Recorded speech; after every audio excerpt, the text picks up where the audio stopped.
네, 8시 2분 40초입니다. 세상을 연다 박찬숙입니다. 3부를 시작하겠습니다.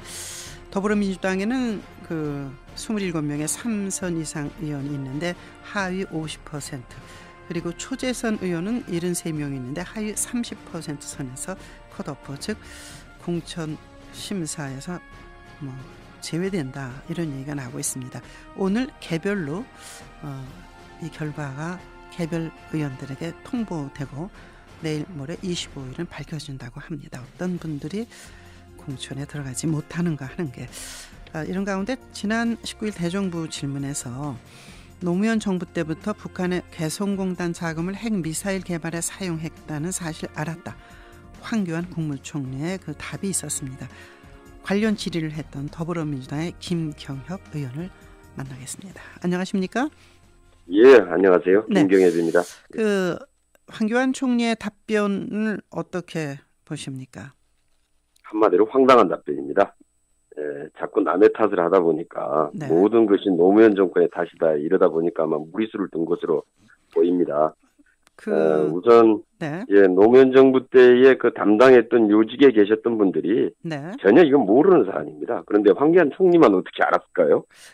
이제 알 수 없는 사안이고요. 그와 관련해서 2부에서 원유철 새누리당 원내대표를 인터뷰하면서 그 질문했습니다. 일단 참여정부 당시 국감에서 공개된 공문이 있다는데 거기에 산업자원부 장관의 직인이 찍히고 통일부 장관에게 보낸 공문에 당시 개성공단에서 일하는 북한 노동자의 월급이 57.5달러, 이 중 30달러가 북한 노동당으로 바로 들어간다는 게 명시돼 있다는 겁니다. 그거는요. 그러니까 노동당으로 들어갔느냐, 아니면은 그게 핵 미사일 개발로 들어갔느냐의 문제인데요. 그거는 이제 북한 정권의 시스템을 정확히 알아야 될 겁니다, 아마. 뭐냐면은 이제 정부가, 북한 같은 경우에 정부 간의 거래에서 달러는 대부분이 노동당이 관리를 합니다. 그런데 그렇다고 해서 그 노동당으로 들어간 모든 달러가 핵 미사일 개발로 들어갔느냐, 이게 문제인 거죠. 그런데 우리가 요구하는 것은 그게 핵 미사일 개발로 들어갔다라는 근거를 제출을 해봐라라는 거였는데 아직까지 제출을 전혀 못하고 있는 거죠. 김 의원께서도 아시겠습니다만 그 돈에 꼬리표를 붙여서 이거는 핵과 미사일 개발에 썼다, 이렇게 말하기 참 힘들지 않겠습니까? 우리 사회하고 체제가 다르기 때문인데, 우리는 일하면은 월급이랄까 이런 걸 개인이 받지 않습니까?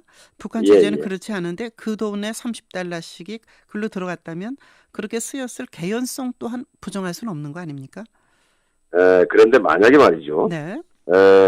지금 그렇게 해서 개성공단의 임금이 핵 미사일 자금으로 들어갔다 그러면은 여태까지 유엔이 가만히 있었겠습니까? 그 다음에 이걸 알고 있었던 새누리당이 가만히 있었을 리도 없죠. 왜냐하면은 남북 정상 대화록 같은 경우도 선거용으로 악용을 하는데 이 사실을 알면서도 여태까지 침묵을 했었다? 저는 그렇다고 생각하지 않고요. 그다음에 이제 문제는 그동안에 이 개성공단에서 지급된 인건비의 내역이 실제로 노무현 정부 때 지급된 건 2천만 불에 불과합니다. 그리고 그다음에 이명박 정부 때 2억 8천만 불이 지급이 됐고 박근혜 정부 때 2억 4천만 불이 지급이 됐습니다. 그렇다면은 그때 대부분은 이명박 정부와 박근혜 정부에서 들어간 거죠. 아마 대정부 질문 과정에서 아마 총리가 참여정부 때도 알고 있었고 박근혜 정부도 알고 있었는데 현 정부는 개성공단의 효용성 때문에 잘 되기를 바라는 측면에서 조치를 하지 않았다, 이런 답을 했네요. 그것은 전혀 맞지 않습니다. 왜냐하면은 이 유엔에서 대북 제재 결의안을 낼 때 핵 미사일 개발로 들어가는 모든 자금을 차단한다는 것인데 이걸 유엔에서 알면서도 가만히 있었다, 이걸 예외로 인정했다는 건 일단 이해할 수 없는 거고요. 그다음에 문제는 만약에 실제로 이게 핵미사일 개발로 들어갔다 그러면은 이 문제에 대해서는 정말 심각한 문제입니다. 왜냐하면은 이것을 박근혜 정부가 핵미사일 개발로 들어가는 것을 알면서도 이걸 계속 아직까지 방치를 하고 있었다. 이거는 2013년에 유엔 대북 제재 결의안 이후에는 이 문제는 정부가 굉장히 큰 책임을 져야 됩니다. 아마 해야 되면 아마 이 대국민 사과도 해야 되고 유엔을 네. 상대로 해서 이건 반성도 해야 될 문제입니다. 네. 책임을 져야 됩니다. 아마도 이제 뭐 그 황교안 그 국무총리의 답변 속에는 그렇게 전용되는 거 아닌가 이렇게 생각하고 있었지만 4차 핵실험하고 미사일을 또 쏘고 뭐 이렇게 하니까 이제는 안 되겠다. 최종 그 판단을 했다. 뭐 이런 얘기인 것 같습니다. 자, 그러니까 최종 판단을 했다라고 하는 것은 이제 네. 개성공단 폐쇄를 최종 판단한 그렇죠. 것이고요. 네, 그 얘기입니다. 문제는 그것을 이제 정당화시키려고 하다 보니까 갑자기 없던 얘기를까지 사유로 달기 시작을 하는 건데 그런 건 옳지 않습니다. 그리고 이전에 정확히 봐야 될 건 봐야죠. 네, 박근혜 정부 경제정책과 관련해서 이게 이제 정부만의 잘못이냐, 뭐 사실은 노동법 지금 노동사법 남아 있고 경제 관련 법안을 빨리 처리하지 않는 야당의 문제가 아니냐 이런 의견에 대해서 어떻게 보십니까? 아마 이 청와대나 정부는 법안이 제출되자마자 곧바로 아마 통과를 시켜주기를 바라는 것 같은데요. 실제로 그렇게 통과되는 법안이라는 게 없습니다. 서비스 발전법 같은 건 너무 오래 지연되고 있는 건 아닌가요? 젊은이들이 원하는 일자리가 문제는 참 많이 있는데. 서비스 발전법에 대해서 지금 이제 일자리 말씀하셨잖아요. 그래서 그 뭐 69만 개 일자리가 생긴다 이렇게 대통령도 얘기하고, 그다음에 그 뭐 여당도 그걸 갖다가 현수막으로 대대적으로 전국적으로 다 걸고 있는데, 저희들이 확인해 보니까 이건 전혀 허무맹랑한 거짓말입니다. 문제는 뭐냐면은 그때 그 경제부총리도 답변을 했지만은 그 근거가 KDI 보고서였는데요. 이게 뭐냐면은 연 3.04% 이상의 경제 성장을 계속해가지고 미국 수준으로 서비스 산업이 발전했을 경우에 69만 개의 일자리가 생긴다 이런 얘기고요. 거기에다가 밑에 또 단서 조항에서도 노동공급은 비서비스업에서 서비스업으로 이동이 되기 때문에 전체 취업자 수의 상승폭은 예상보다 크지 않을 수 있다. 이렇게 지적을 하고 있습니다. 그런데 이런 앞뒤 얘기를 다 빼버리고 그 미국 수준으로 서비스 산업이 발전했을 경우가 10년이 될지 20년이 될지 모르는 상황에서 그걸 지금 이 법만 바로 통과시키면은 69만 개 일자리가 생기는 것처럼 그렇게 거짓말을 하면 안 되는 거죠. 그리고 이 법안에 대해서 이 법안이 제출되면 입법심의관이 검토를 하고 상임위 법안소위나 전체회의, 법사위 전체회의 이 과정을 쭉 거치면서 정책 토론회, 간담회, 공청회 이런 것들이 쭉 이루어지지 않습니까? 그리고 이 과정에서 그 법안의 문제점과 예상되는 부작용들이 전부 다 점검이 되고 있습니다. 그런데 이런 과정을 다 생략하고 그냥 통과시켜달라. 이건 말이 안 되는 거죠. 그런 과정이 다 생략됐나요? 그런 거 아직 안 하고 그냥 통과시켜달라는 거 아닙니까? 그런 과정이 전혀 없었습니까? 그런 법이 어디가 있습니까? 그런 과정이 그리고 없었다, 지금 저희 당에서 지금 제출해놓은 민생 법안들도 2년이 넘게 통과 안 되고 있는 실질적인 법들이 굉장히 많습니다. 생활임금법, 체불임금 방지법 이런 것들이 많은데요. 이런 것들도 전혀 통과 안 시켜주고 있는데 이걸 야당 탓만 하고 있으면 안 되지요. 자, 당내 문제로 질문하겠습니다. 오늘 아마 개별 의원에게 통보를 한다는 것 같습니다. 더불어민주당에서 이번에 이제 공천에 관련해서 제가 당내 문제는 잘 모르는 상황인데 요새. 아니 뭐 20대 총선에 출마할 의지가 없으십니까? 아니요, 있습니다. 그러시면 관심을 가지셔야죠. 장하나 의원이 김현정 FTA 그 통상교섭본부장 그 영입한 거에 대해서 이해할 수 없다. 전혀 우려하고 정체성하고 맞지 않는다. 입당을 취소하라 이런 얘기를 했는데 어떻게 생각하십니까?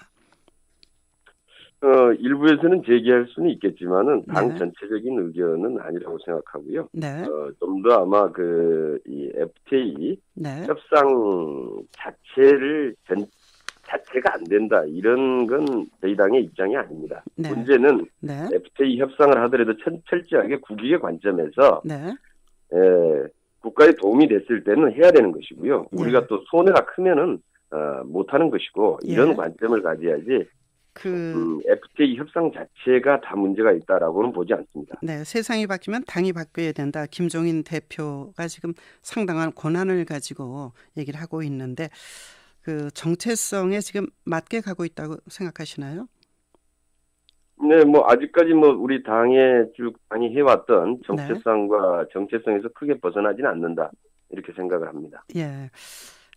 총선에 구원 투수만 하실 걸로 봅니까? 아니면 이후의 역할까지 생각해서 뭐 비례대표 전무후무한 5선을 하지 않느냐 뭐 이런 분석도 있는데 그건 어떻게 당내 그건 제가 잘 모르겠습니다. 네, 그건 잘 모르신다는 말이 아마 맞을 것 같습니다. 이제 김종인 대표께서 경제민주화의 상징 그리고 경제민주화에 대한 해법들을 가지고 계시기 때문에 이후에도 아마 지금 현재 경제를 살리기 위해서는 경제민주화가 가장 중요하고 그래서 이 부분에 대해서 실질적인 역할을 하실 걸로 생각하고 있습니다. 문재인 전 대표가 추구하던 그 노선하고 지금 더불어민주당의 김종인 대표가 가는 길하고 맞습니까?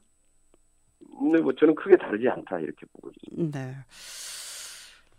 오늘 말하자면 통보에 나쁜 소식이 올 가능성이 있으십니까 없으십니까? 그냥 저는 개인적으로는 없다고 생각합니다. 왜냐하면은 작년에 국정감사 평가에서도 상임위 1등했고 국정감사 우수 국회의원 예상 받았기 때문에 거기에 해당은 안 될 것이다 이렇게 보고 있습니다. 윤리심판원에 제소된 적이 있으셔서 그것 때문에 여쭤본 겁니다. 그 내용은 말하지 않겠습니다만. 아니면 그 문제도 이미 다 해명이 됐고요. 그리고 실질적으로 그 관련해서 또 조경태 의원이 탈당하면서 또 새누리당으로 이제 가지 않았습니까? 그런 문제들이기 때문에 실질적으로 당에 도움이 됐느냐 안 됐느냐 이거 가지고 판단해야죠. 그때 세작이라고 지칭해서 말했던 의원들이 지금 거의 국민의당이나 뭐 다른 쪽으로 갔습니까? 아니요. 그때 그 세작이라는 의미는 그런 의미가 아니었는데요. 그것은 이제 우리 당은 전체적으로 김대중 노무현 가치와 정신을 계승한 당인데 그렇기 때문에 다 친 김대중이고 친 노무현인데 우리 당에 비노가 어디가 있냐 이런 거였고요. 그래서 이제 그렇게 해서 친노 비노 나눠서 싸우지 마라. 이게 핵심이었습니다. 이게. 그러시군요. 하여튼 의정활동 열심히 하셨고 황교안 국무총리의 답변을 이끌어내셔서 오늘 만나봤습니다. 오늘 고맙습니다. 감사합니다. 감사합니다. 김경협 더불어민주당 의원이었습니다.